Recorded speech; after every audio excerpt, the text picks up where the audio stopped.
এখনো খুনি হাসিনার মুক্ত হয় নাই। পার্বত্য চট্টগ্রামে সেই খুনি হাসিনার দোসর, খুনি হাসিনার গডফাদার এই সুপ্রদীপ চাকমা তখনকার সময় খুনি হাসিনার নিয়োগপ্রাপ্ত পার্বত্য চট্টগ্রাম উন্নয়ন বোর্ডের চেয়ারম্যান হিসেবে নিয়োগপ্রাপ্ত এই সুপ্রদীপ চাকমা দেখা যাবে পরবর্তীতে আবার পার্বত্য চট্টগ্রামের উপদেষ্টা হিসেবে নিয়োগ পায়। সে যাকে এখন জুলাই ছাত্র আন্দোলনে 2000 ছাত্র ঢাকা রাজপথে বলিদান হয়ে রক্ত হয়ে আজকে যেভাবে আত্মবলিদান দিয়েছেন 50,000-এর অধিক ছাত্র নেতা পণ্ডিত্য বরণ করছেন। ঠিক এরই মাঝে আজকে তখনকার সময় যেটা হয় সে পার্বত্য চট্টগ্রামে খাগড়াছড়ির তথাকথিত প্রতিমন্ত্রী ত্রিপুরা রাঙ্গামাটি দিবঙ্কর তালুকদার তথাকথিত এমপি দিবঙ্কর তালুকদার, বান্দরবানের তথাকথিত এমপি বীর বাহাদুরের পোষ্যপুত্র হিসেবে পরিচিত ছিল এই সুপ্রদীপ চাকমা। সেই সুপ্রদীপ চাকমা পরবর্তীতে দেখা যাবে আপনার জুলাই আন্দোলনের পরে কোন সিস্টেমে কোন টেকনিকে আবার যে পার্বত্য উপদেষ্টা হয়েছে তার জন্য সারা বাংলাদেশের মানুষ টেকনাফ থেকে টেকনিয়া রূপসা থেকে পাথুরিয়া সব জায়গায় আজকে সবাই একটা প্রশ্ন হিসেবে আবির্ভূত হয়েছে সম্মানিত সাংবাদিকবৃন্দ, আপনারা জানেন এই সুপ্রদীপ চাকমা শুধু পার্বত্য চট্টগ্রামের উপদেষ্টা হয়েছে আর কিন্তু না, সেই পরবর্তীতে পার্বত্য চট্টগ্রামে যে সাংবিধানিক পদগুলো রয়েছে প্রত্যেকটা জায়গায় আওয়ামী লীগ দোসরদেরকে যাদের সাথে ওবায়দুল কাদের, দীপুমণি কিংবা নেতৃত্ব স্থানীয় যে আওয়ামী লীগের গুলো যার সাথে ছবি আছে সেগুলোকে লিস্ট করে পার্বত্য চট্টগ্রামের সাংবিধানিক পোস্টে সেই নিয়োগ দিয়েছে।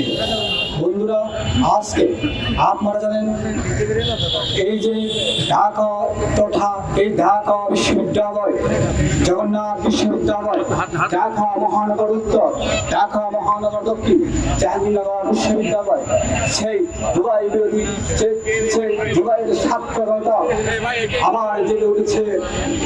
যে কোনো সময় যে কোনো মুহূর্তে তার জন্য যদি এই সুপ্রদীপ চাকমাকে যদি অপসারণ করানো হয়, যে কোনো সময় যে কোনো মুহূর্তে বিস্ফোরণ ঘটতে পারে।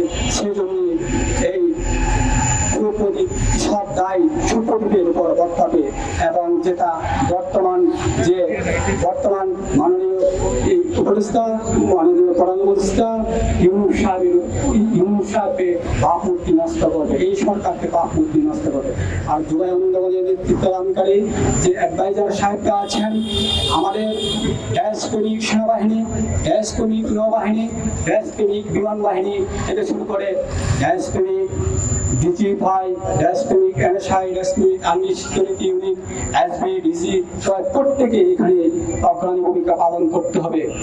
আজকে নতুন এই বাংলাদেশে নতুন এই জুলাই আন্দোলনে বেশিরভাগ বিরোধী আন্দোলনে যে সামনে বৈষম্যহীন সমাজ ব্যবস্থার সামনের দিকে যেতে আহ্বান করবো, সবাইকে আমাদের ঐক্যবদ্ধ থাকতে হবে।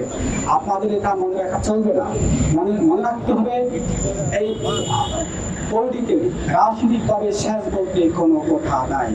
এই ফ্যাসিস্ট হাসিনা কিন্তু এখন উপরে রেখেছে, আবার কিভাবে বাংলাদেশিকে তার সে অপকর্মগুলো করার চেষ্টা করে। আজ কোনো কারণে যদি হাসিনা আবার যদি ভারত এসে রাষ্ট্রীয় ক্ষমতায় অধিষ্ঠিত হয়, আপনারা জানবেন এই কুখ্যাত সুপ্রদীপ, আওয়ামী লীগের গডফাদারের সুপ্রদীপ, আওয়ামী লীগের কঠোর দোষর সুপ্রদীপকে আবার এই তখনকার এই ফ্যাসিস্ট হাসিনা সরকার আবার উপহার স্বরূপ সুপ্রদীপ চাকমাকে রাষ্ট্রপতি হিসেবে নিয়োগ দেবে। কিন্তু তখন আমাদের অবস্থা কি হবে?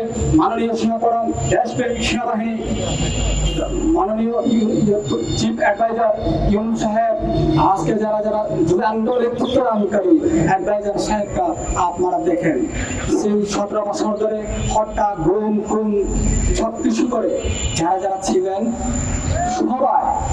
সবাই আপনারা সবাইকে একসাথে এই সুপ্রদীপ চাকমাকে আছে সামনে রবিবার থেকে কর্মদিবস, সামনে কর্মদিবসের সামনে সপ্তাহে এক সপ্তাহের ভিতরে অপসারণ করে জুলাই আন্দোলনে যারা যারা স্পিরিট ছিলেন, নেতৃত্ব দানকারী ছিলেন, তাদের ভিতরে যোগ্য সব ব্যক্তিকে দিয়ে একটা নতুন পার্বত্য ব্যবস্থা নিয়োগ দেওয়া হোক।